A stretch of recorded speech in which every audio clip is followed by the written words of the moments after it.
Greetings, everybody. Welcome back to Weekly Wildlife Wisdom. As so far, I've been your host, Zero Yeti, and this week we're going to be doing something interesting. As I noticed that although we've covered around 105 mammals, we've only covered 39 invertebrates, which is a shame. So this week I've decided to cover more invertebrates, starting with the Atlantic horseshoe crab, which is also known as the American horseshoe crab and is a species of marine and brackish chelicerate arthropod native to the western Atlantic Ocean from the coast of Nova Scotia, Canada in the north to the Yucatan Peninsula of Mexico in the south. Atlantic horseshoe crabs range from shallow coastal habitats such as lagoons and estuaries, as well as mangroves, to depths of more than 650 feet and up to 35 miles offshore. They are bottom dwellers which shift through the substrate in search of mollusks, worms, other invertebrates, and carrion on which they feed. Reaching up to 2 feet in length and 12 pounds in weight, the Atlantic horseshoe crab is the largest species of horseshoe crab, with both sexes looking similar, but females are typically 25 to 30% larger than males. Horseshoe crabs have three main body parts: the head region known as the prosoma, the abdominal region known as the opistoma, and the spine tail-like region known as the telson. Their horseshoe-shaped carapace is greenish-gray to dark brown in color. Additionally, horseshoe crabs are famous and prized for their blue blood, which is widely used in biomedical sciences for the development of drugs, because the blood contains a chemical called limulus ambiocyte lysate, or LAL for short. This can be used to easily detect germs and other endotoxins. Nesting usually follows a cycle of the high tide of the full and new moons, and during the mating period, males will follow and cling to the backs of potential mates using modified prosomal appendages for long periods of time before the egg laying has occurred. Once a mate is found, they will come ashore, where the female digs a hole and lays anywhere from 15,000 to 64,000 eggs, while the male externally fertilizes them. Once the eggs are laid, the male and female go back to the ocean, and the eggs develop on their own, hatching several weeks later into miniature versions of the adults. Under ideal conditions, an Atlantic horseshoe crab will reach sexual maturity around 9 years of age and may live up to 40 years. Next up is the giant tiger snail, also known as the giant African snail, the giant tiger land snail, or the giant land snail. And the Gigantocochelia is a species of large, air-breathing terrestrial polymate gastropod mollusks in the family Achaetinidae. It is native to the tropical rainforests and coastal woodlands throughout Sierra Leone, Liberia, the Ivory Coast, Togo, Benin, Ghana, and Nigeria, where they spend the majority of their time roaming the forest floor, feeding upon nuts, flowers, fruit, stems, and leaves of a variety of plants. Although they are primarily herbivores, giant tiger land snails are also known to consume bones and small insects in order to reach their desired calcium and protein intake needed for their continued survival. Reaching upwards of 10 inches in shell diameter and 15 inches in body length and 2 pounds in weight, the giant tiger land snail is the largest extant land snail species known. They sport a gray body with a conical shell that is yellow, orange, or tan in coloration, and sports 6 to 8 distinctive dark zigzag stripes running the length of their shell. This distinctive pattern is the inspiration for their name, tiger. Mating typically occurs just before the rainy season, during which time a snail will approach another snail, and they will see if they reciprocate interest by touching them with their antennae. These snails are hermaphroditic, and during mating, both snails may impregnate each other. Afterward, those impregnated will dig a shallow nest in the forest floor, in which they lay up to 200 eggs at a time. These eggs hatch after around 10 to 31 days. Under ideal conditions, the giant tiger land snail will reach sexual maturity around 2 to 3 years of age and live upwards of 10 years. Next up is the North American firefly, also known as the common eastern firefly, the eastern lightning bug, the American moon bug, the golden sparkler, the fire devil, the eastern glowfly, or the Big Dipper firefly.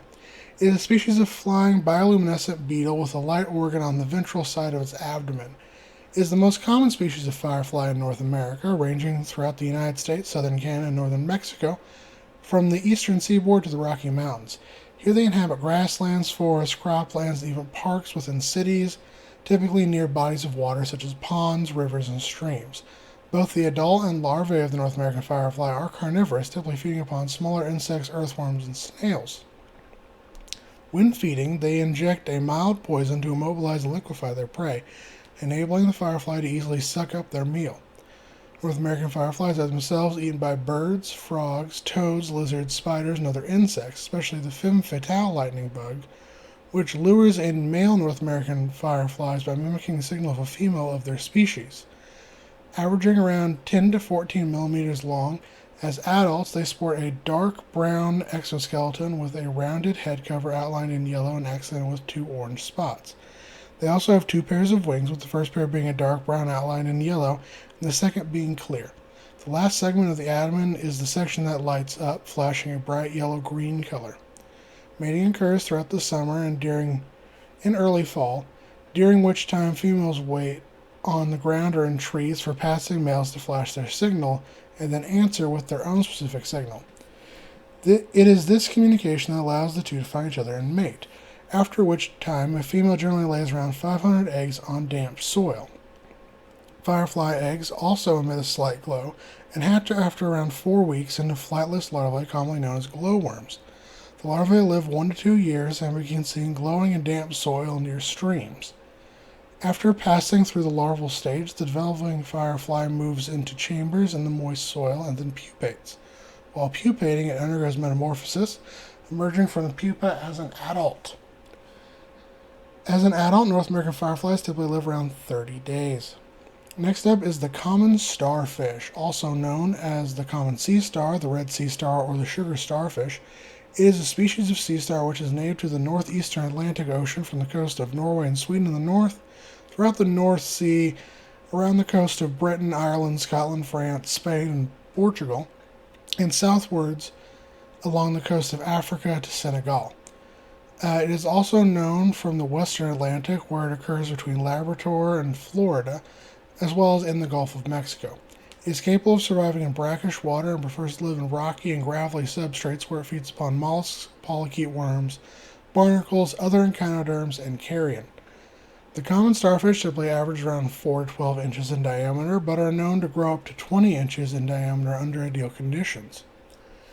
It has 5 arms, each broad at their base and gradually tapering to a point towards the tips, which are often turned up slightly, and there is a line of short white spines running along the center of the aboral or upper surface of the arms with low, soft mounds called pupillae on either side. The oral lower surfaces of the arms have rows of small tube feet which are used in locomotion and feeding. The starfish is usually orange or brick red on the aboral surface and paler on the oral surface, but can also be purple, blue, or pale brown, with those from deep water being usually paler. Breeding occurs in spring, during which time females release their eggs into the sea, with each female starfish being estimated to produce around 2.5 million eggs. At the same time, males shed their sperm and fertilization takes place in the water column.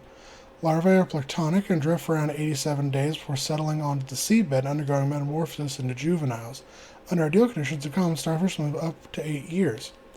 Next up is the European mantis, also known as the common praying mantis.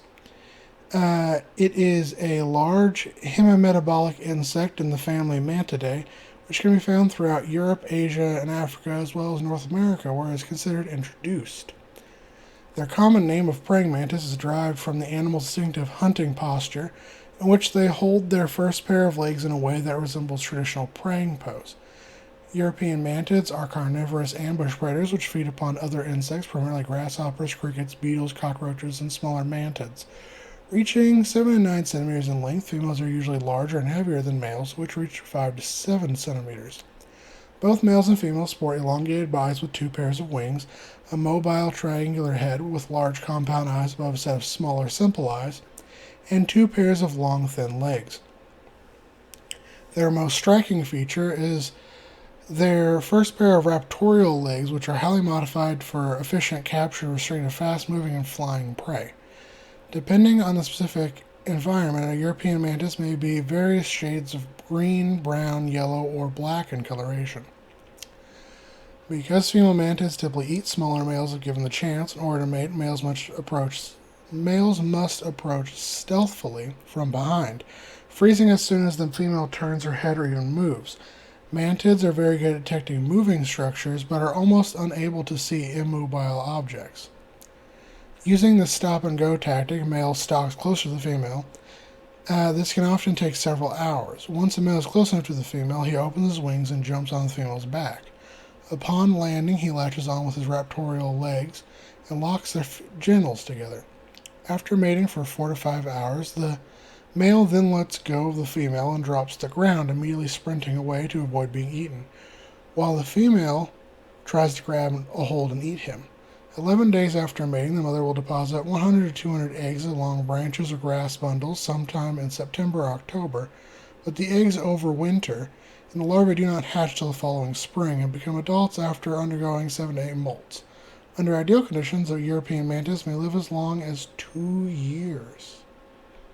Next up is the giant Gippsland earthworm, also known as the giant Gippsland sandworm. It is a species of earthworm which is native to the Gippsland region in the southeastern part of the state of Victoria in Australia. They inhabit the subsoil of blue, gray, or red clay soils along stream banks and deep within the south and west facing hills. Here they live in deep partially flooded burrow systems, feeding upon decaying roots, leaves, nematodes, protozoans, rotifers, bacteria, algae, and fungi within the soil. They are capable of reaching upwards of 9 feet in length and 3 pounds in weight. They are amongst the largest earthworm species in the world. Giant Gippsland earthworms sport a dark purple head, a blue-gray body comprised of around 300 to 400 body segments. Unlike most earthworms, which deposit casings on the surface, they spend most of their time in burrows, even depositing their casings there. They can generally only be flushed out of their burrows by heavy rain. Additionally, they are highly sensitive to above-ground vibrations, and the giant Gippsland worm responds to unknown intruders' footsteps by moving deeper underground.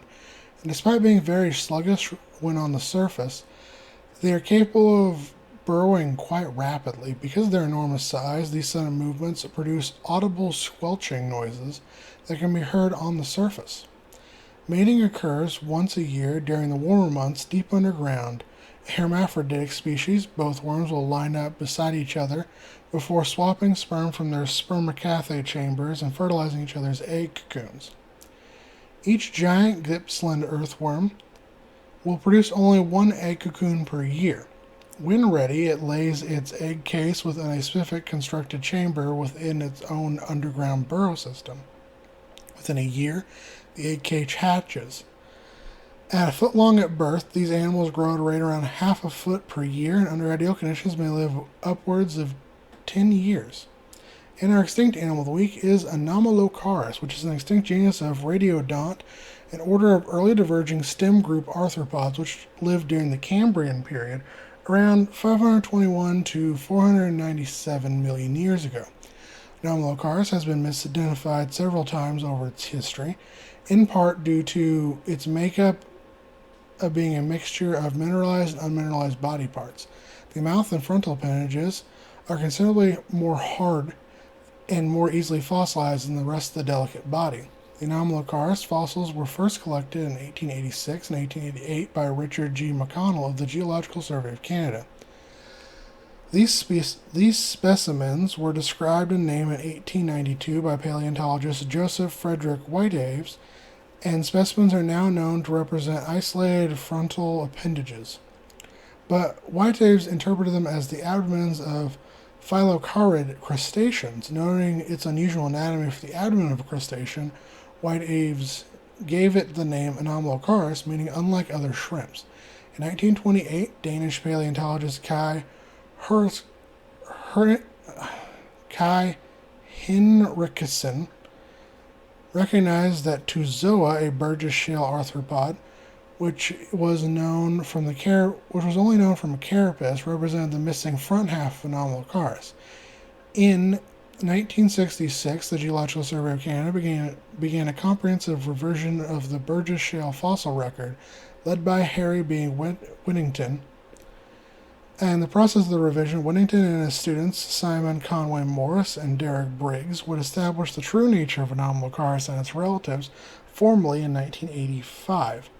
Today, at least 4 named species are known from Australia, Canada, China, and the United States, including A. canadensis, A. whiteavisi, A. gigantina, and A. cranbrokensis. Reaching 1.5 to 3.5 feet in length, Anomalocaris had a peculiar appearance, with 2 up to 7 inch long, hard but flexible frontal appendages which protrude out of the head of the animal above an unusual disc-like mouth known as an oral cone. And also in front of 2 large oval-shaped compound eyes. It had a softer, wide body which sported flexible flaps on the sides. Each flap sloped below the one more posterior to it. This overlapping allowed the lobes on each side of the body to act as a single fin, which, when used in conjunction with its rudder-like tail, furnicle, and telson, allowed Anomalocaris to swim quite efficiently. In life, Anomalocaris dwelled in a variety of habitats, from shallow coastal seas to open oceans, and would have occupied the niche of apex predator.